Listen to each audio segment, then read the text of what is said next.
said I'd cure cancer. They looked at me like, why cancer? Because no one thinks we can. That's why, and we can. We'd end the cancer as we know it. Bullshit. Deliver on our sacred obligations to veterans was the second thing I think is critically important. Thirdly was beat the opioid epidemic. Beat the opioid epidemic. Beat the opioid epidemic, which we're still fighting very hard. Couldn't have said it better myself.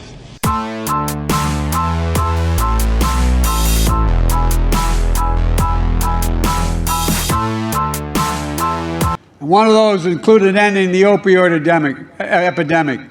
We need to work together to confront the epidemic of gun violence. Millions affected by the opioid epidemic. They would deny tens of thousands of people suffering from opioid epidemic and addiction. To curb the epidemic of gun violence. We must recognize this disease as an epidemic. One was beating the opioid epidemic. At a time when so many of our loved ones and neighbors are struggling with opioid and epidemic in the millions, tens of thousands of people suffering from opioid epidemic. We reaffirm our shared commitment to end the AIDS epidemic, beating the opioid epidemic.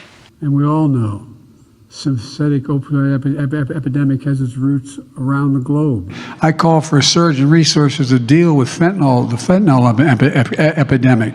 I can't say that word.